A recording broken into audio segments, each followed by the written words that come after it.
The little Suzuki started out as a Sierra Ute. It's a 1985 model.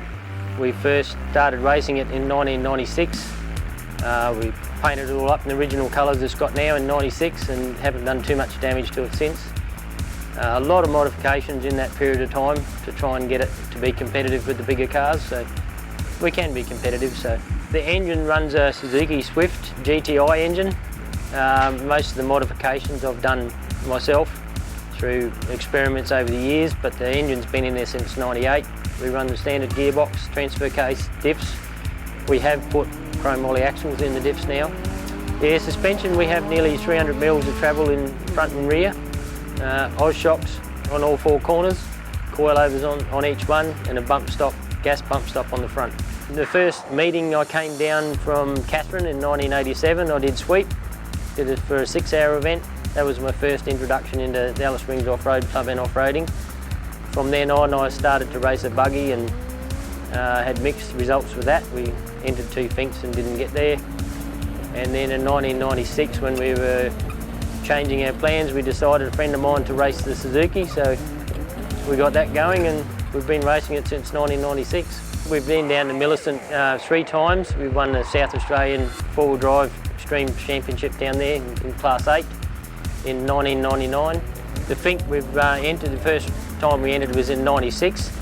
We've finished second in Class 8 in 98 and we won the South Australian Championship at the Pines in 1999 in this car. Yeah, so a lot of times it's done Fink and then gone straight to the Pines and raced there as well.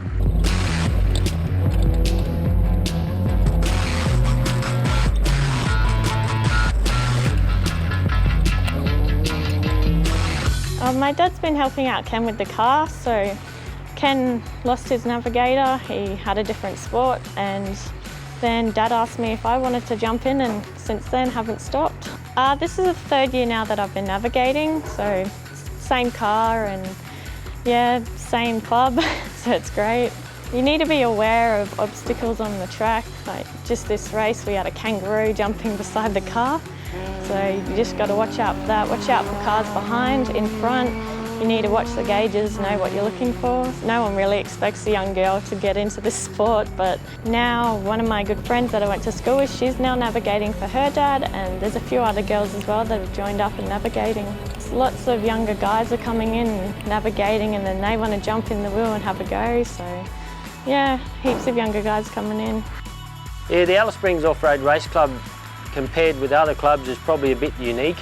We have very good facilities, we have very good tracks we can race on. We've got about 400 kilometres of track we can use here. And our facilities are probably second to none. We've probably got the best facilities in Australia. The club unity is very strong, which I think is very important. If younger girls or even older girls want to get into this sport, then maybe they could start off going out to the club, seeing if anyone needs a navigator, you know, start asking questions about it, learn a bit about what you do, and maybe eventually someone will say, hey, I need a navigator, do you want to do it? And that's how it happened for me, so yeah. We had a bit of trouble with a track rod. We broke a track rod on the back diff, so the diff's actually trying to go sideways in the car at the moment. Not very good. It's just, I think, the metals fatigue. We went into a berm on the corner and it didn't want to play the game after that. Started crabbing down the track, so it's a bit hard to drive then. Yeah, we'll make a new arm, a revised arm, a lot stronger. Because obviously we're trying to drive the car a bit harder now. We've got a good engine, so we'll drive a bit harder.